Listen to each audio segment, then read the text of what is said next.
Hi friends, இன்றைக்கி நம்ம என்ன பார்க்க போகிறோம் அப்படின்னா இந்த செயின் ஸ்டிச் தான் பார்க்க போகிறோம்.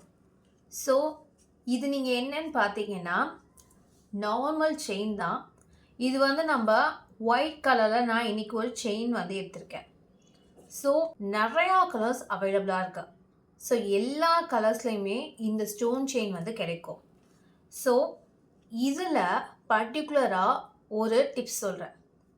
இதில் நம்ம என்ன பண்ணலாம் அப்படின்னா, மோஸ்ட்லி நீங்கள் வந்து ஆரி ஒர்க் போடுறவங்கள பார்த்தீங்கன்னா என்ன பண்ணுவாங்கன்னா, இந்த ஸ்டோன் செயினை ஒரு சுகர் பீட் கொடுத்துட்டு 3mm சுகர் பீட் இந்த மாதிரி நம்ம ஒரு ஆர்டராக கொடுப்போம் இல்லையா. ஸோ அதில் இதை ஜஸ்ட் வந்து க்ளூ அப்ளை பண்ணி பேஸ்ட் பண்ணிடுறாங்க.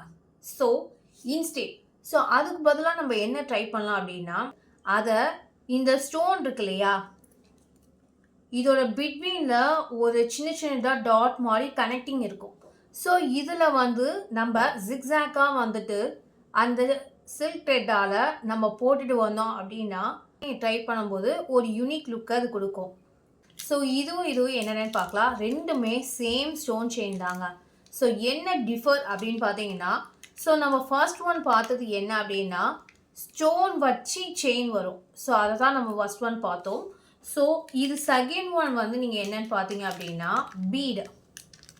அதாவது இதுவுமே செயின் தான், பட் சென்டரில் ஸ்டோனுக்கு பதிலாக என்ன பண்ணியிருப்பாங்க அப்படின்னா பீட், குட்டி குட்டி ஒயிட் பீடை வந்துட்டு இதில் இன்சர்ட் பண்ணியிருக்காங்க. ஸோ இது வந்துட்டு நம்ம நார்மலாக யூஸ் பண்ணுற செயின் ஸ்டிச்சை விட இதுவுமே நல்லா தான் இருக்கும். நீங்கள் இது வரைக்கும் என்னோடய சேனலை சப்ஸ்கிரைப் பண்ணலைன்னா மறக்காமல் சப்ஸ்கிரைப் பண்ணுங்கள். தேங்க்யூ.